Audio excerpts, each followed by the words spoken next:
What's going on, guys? Nathan here. Today I'm going to teach you the top 16 easy poker tips for beginners. These are some of the top strategies that I have used throughout my entire professional poker career, and you can literally take these to the table right after you're done watching this video and start winning quickly yourself. So let's jump right into it. All right, guys, so the first thing you need to know are the top 5 categories of hands, and I'm going to break them down for you here step by step. Number 1 is strong aces. Now, you guys are probably familiar with these: ace king, ace queen, and ace jack. Guys, these are going to be some of your biggest profit sources at the poker tables. You can literally play these hands in all situations. These hands make an excellent top pair, and often you want to be re-raising these before the flop. This is the biggest mistake that a lot of beginners make. They just limp. We're going to talk about that in a second, which is just calling the blinds, or they just call a raise. Typically, guys, you want to re-raise with these hands, and I'm also going to give you examples of that coming up later. But let's move on to the second category of hands, and that is pocket pairs. Now, guys, this is going to be everything from pocket twos all the way up to pocket aces, and a lot of people are surprised to know that most of your winnings are actually going to come from this category of hands, and specifically 2 hands in particular, pocket aces and pocket kings. Nearly half of all your winnings at the poker table will come from just these 2 hands alone, and with the baby pocket pairs like pocket threes, pocket fours, pocket fives, and even the middle pocket pairs like pocket sevens and pocket eights, I have literally made a career in this game by set mining bad players, that is hitting 3 of a kind on the flop, and stacking them, which means getting all their chips when they can't fold a hand,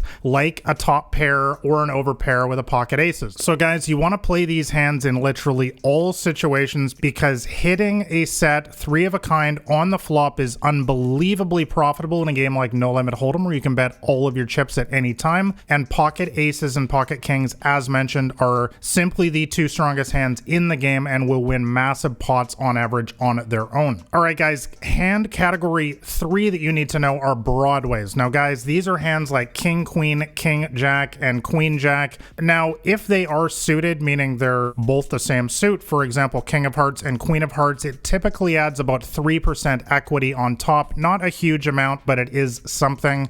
Basically, that means you can make a flush, which is an excellent hand in No Limit Hold'em. But guys, I typically call these the Swiss Army knife type hands because they can just be played in all situations. Broadway hands like this, which by the way means 2 cards that are 10 and above, these hands can make an excellent top pair. They can make tons of straights, and again, if both of them are suited, you can make flushes. So you definitely want to be playing these hands. Let's move on to category number 4 now, which is suited connectors. Now, suited connectors are hands like 7, 8 of hearts, 8, 9 of clubs, 9, 10 of diamonds, and so on. Guys, these hands make all sorts of straights, flushes, 2 pairs, a hidden trips in a game like No Limit Texas Hold'em, where people often have 100 big blinds, 200 big blinds, or more in their stack. The value of speculative hands like this that can make a monster hand like a straight or a flush go up tremendously. So guys, do not sleep on suited connectors. These are also going to be excellent hands for you. And finally, suited aces. Again, another category of hands that a lot of people neglect. But these hands like ace deuce suited, ace 4 suited, ace 9 suited, and again, the suits don't really matter. It can be clubs, it can be hearts, it can be whatever. These hands can make the nut flush. They can make straights. They can make top pair. It's almost a what's not to like situation with these hands. And by the way, when I say the nut flush, that means the best flush possible, and that is the clear difference with a hand like ace deuce of hearts. If it comes with 3 hearts on the flop, turn, and river, you will have the best flush possible because you have the ace of hearts in your hand. And so if somebody has a hand like 6, 7 of hearts, for example, they're going to be in a world of hurt because they're also going to have a flush, but they have no chance to win. You have the best hand possible. All right, guys, so putting all the pieces of the puzzle together now, you want to memorize some good charts like I've included on your screen here for 6-player games and 9-player games. And by the way, if you want to download these starting hand charts for yourself, they are included in my free poker cheat sheet, and I'll link that up as the top link in the description below. But guys, breaking this down, you can see that in a 6-player game, I am suggesting that you play around 20% of your hands. That's the top 20% of your hands, by the way. And in a 9-player game, the top 15%. The reason why we play less in a 9-player game is because there's more players at the table, which means the chances that somebody has something good go up. So therefore, you need to have a stronger starting hand selection. But basically, with these charts, you can see that many of the hands that we just talked about are on this list, all pocket pairs. There's a lot of suited aces, nearly all Broadways on both lists here, a lot of suited connectors, all the strong aces, and so on. Guys, bottom line, the fundamental basis of any solid poker game is understanding starting hand selection. You should memorize some good charts like this so you don't have to think about this stuff at the poker tables. All right, guys, so now that we know what hands to play, it is extremely important that you understand that you always raise when you are first in the pot. This is the biggest mistake that a lot of poker beginners make, is they will just limp into the pot. And basically what that means is you're just calling the blind. So for example, you're playing in a $1, $2 cash game. Limping would mean you just call the $2. However, the problem is, guys, is that when you do that, you are announcing your weakness to the entire table. You're basically saying, I don't have a hand that is strong enough to raise, so I'm just going to limp in the pot here and I'm going to let people push me around, which I've literally made a career out of doing. So you want to raise it up instead. Guys, you want to let the table know that you mean business. So for example,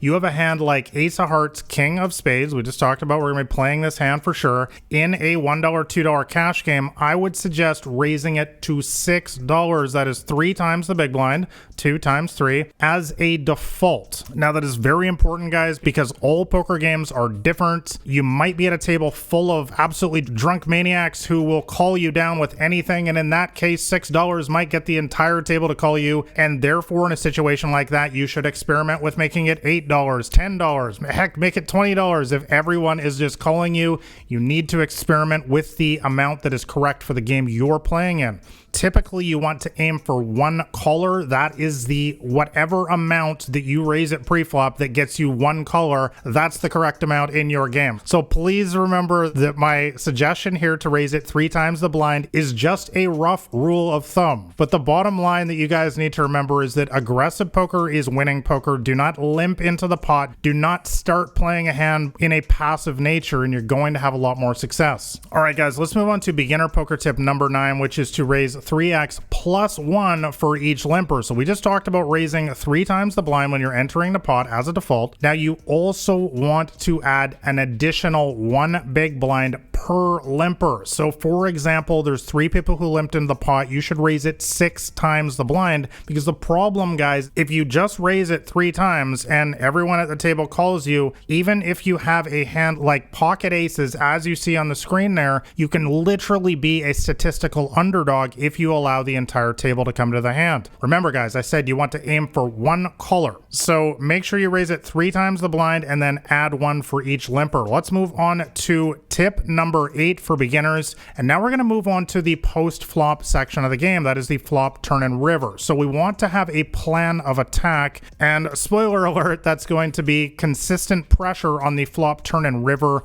wherever it makes sense. And there's going to be multiple examples of that coming up later on here in the video. So for those of you guys who are new to the game, the flop is the first 3 cards that the dealer puts up in the middle of the table, and there's a round of betting, and then there's a 4th card, which is called the turn, and then there's another round of betting after the turn, and then there's a final card, the 5th card, called the river, with a final round of betting. So once again, guys, we want to be consistently applying pressure on all 3 of the post-flop streets, and let's start with the flop right now. All right, guys, so starting on the flop, first thing you need to know is you want to be making a flop C bet, aka continuation bet, the large majority of the time. Now let me unpack this for you. Continuation bet means you have raised pre-flop and now you are continuing your aggression on the flop by applying additional pressure on them, and we're going to do this often even if we didn't hit the flop. So for example, you raise up ace king pre-flop and you get 1 color, right, like we talked about before. So the flop comes down with the 10 of clubs, 5 of diamonds, and 4 of hearts, and they check it to you. What should you do?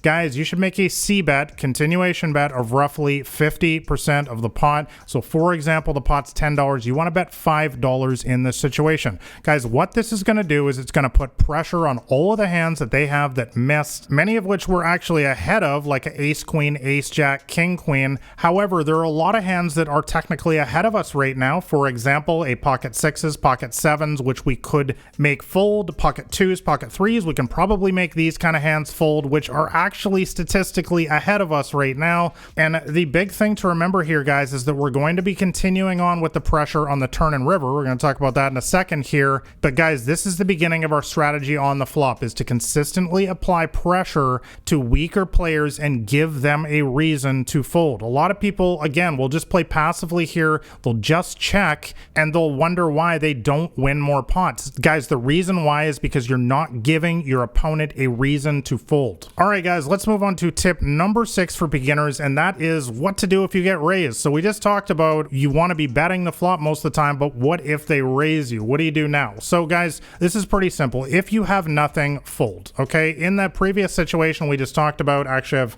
put that up here for you on the screen again with the ace king on the 10-5-4 board. You bet, they raise, you just fold. Guys, we don't have anything. You don't want to be getting cute and fancy. I don't care if you saw Daniel Negreanu make the call here on TV. He's playing in $1 million cash games. You're playing in a $1, $2 game. Don't get tricky in these games, guys. Just fold your hand when you don't have anything here. However, if you have a hand like pocket nines, for example, which has middle pair on this board, you want to be making the call here. We don't want to be re-raising because that would be overplaying our hand and is only going to get us action from hands that have us in seriously bad shape, and it's going to just get us called when he has a hand like a 10, for example. So there's no point in us raising, but we don't want to fold a hand as strong as pocket nines either. So guys, it's a pretty easy spot when you get raised on the flop. If you have nothing, just fold. If you have something decent like top pair, middle pair like this, just call.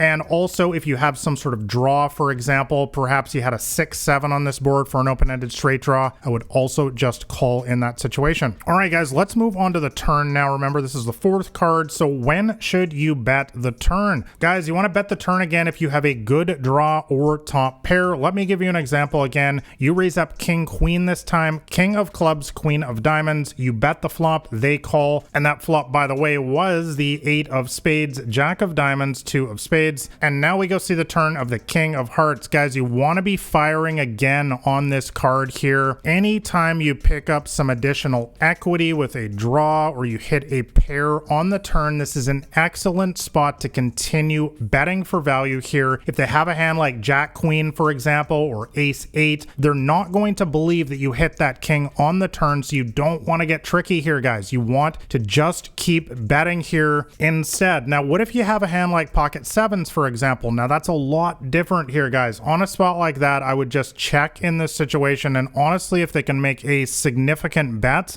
on a board like this, I'm just going to throw my hand away. So guys, once again, we're not getting tricky here. We're just playing our hand in a very straightforward manner. As I've discussed many times in these videos before, what you want to do in poker is just play your hand in the most straightforward manner and let them overthink the situation. That's what a lot of people struggle with these days, is they're always trying to put their opponent on some crazy bluff. They're always grinding the gears with some 10th level thinking that they saw their favorite high stakes pro do in some YouTube video. Guys, do the exact opposite. When you hit the king here on the turn, just bet and let them overthink and convince themselves that you're bluffing. All right, guys, let's move on to tip number 4 for beginners, and that is when should you bet the river? So we've talked about the flop, we've talked about the turn. Now, what about the river? We're still in the hand at this point. Guys, once again, my rule is really simple here. Top pair or better is when you want to be betting the river again. Now, I want to make clear that this is a video for beginners. As you get more and more experience in the game, yes, you want to be bluffing more often. And I do have other videos here on the channel, by the way, talking about when to bluff the river. But for those of you guys who are brand new to the game, you just want to focus mostly on big value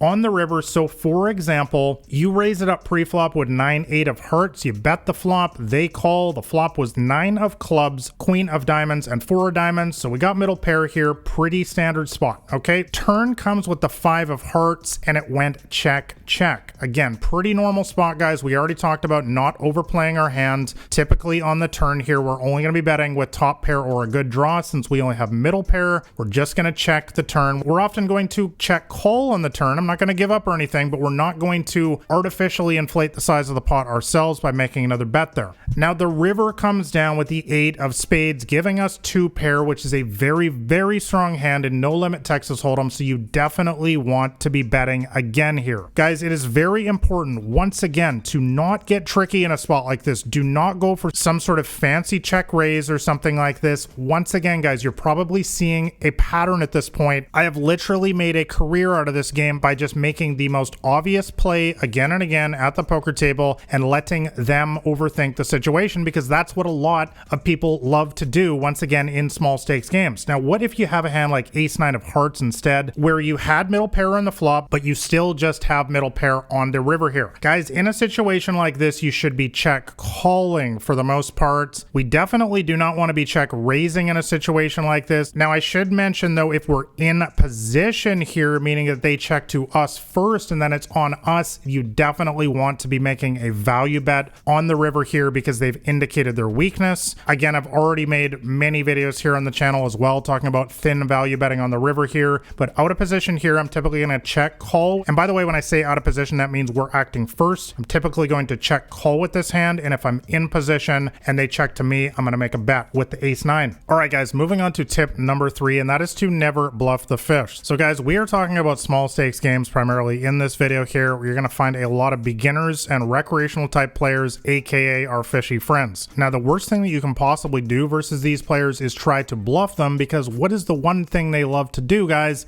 It's to call. You don't make money in poker by trying to bluff people who love to call. So let me give you an example. Once again, you've got ace queen offsuit, and offsuit means 2 different suits. So you got the ace of spades and queen of diamonds versus a fish, and by the river the board reads the king of diamonds, jack of spades, 7 of diamonds, 4 of clubs, and 3 of diamonds. So guys, we have nothing on this board, and it's also very important to realize that there are so many different straights, 2 pairs, there's even a flush by the river as well that is possible on this board. So guys, it would be an absolute crime here to try to run some big bluff, once again, against the type of player who loves to call. You just need to be checking and giving up in a spot like this, guys. I know this has been one of the most difficult things, especially with my students over the years, to get them to understand, but sometimes, guys, you just need to wave the white flag in poker and give up. All good poker players know you can't win every single pot, and trying to bluff the fish is about the easiest way to light money on fire in poker. Let's move on to tip number 4 for beginners, and that is to understand your basic pot odds. So guys, let's talk about some basic math here now. Now put the image on your screen there so you guys understand how to calculate your pot odds. Now this is really important, especially when you have some sort of draw like a flush draw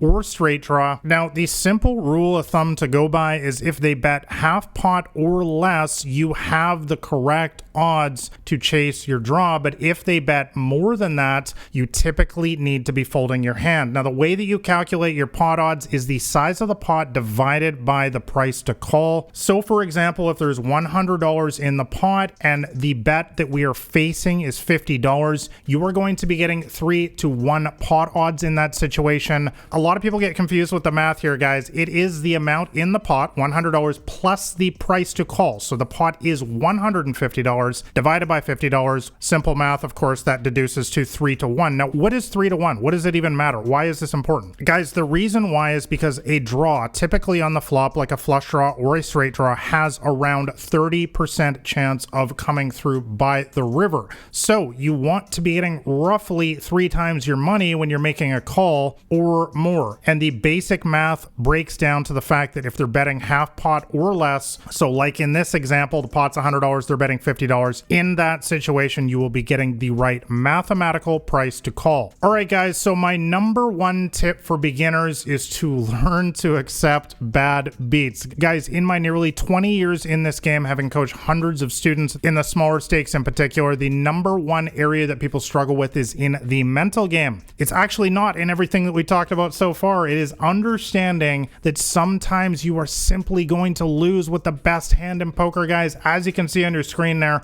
pocket aces on a flop of jack 7 deuce is 76% to win the pot versus 8-9, but if that 10 comes on the river, they're gonna make the straight, guys, and they're gonna make the straight 24% of the time, which is nearly 1 out of 4 times. It's not a shocker when that comes through, guys, and it's going to happen roughly 24% of the time. It is extremely important that you do not fly off the handle when that 24% chance comes. We need to understand that this is an integral part of the game, which allows the bad players to get lucky sometimes, which gives them the motivation to keep coming back for more and more, throwing more of their money away to you and fueling your profits at the poker table. Guys, if nobody could ever get lucky in poker, there wouldn't be any money in this game. This is the entire reason why people like myself have been able to play this game professionally, and you can make a good side income potentially, or even a full-time income yourself playing this game, is because the bad players are allowed to get lucky sometimes. Guys, we absolutely have to make peace with this vital facet of the game, and once you challenge yourself to overcome this and react better than the other players at the poker table, your results are going to improve drastically. All right, guys, like and subscribe if you found this video helpful, and also if you want to know my entire strategy to beat the small and mid-stakes games, make sure you grab a copy of my free poker cheat sheet.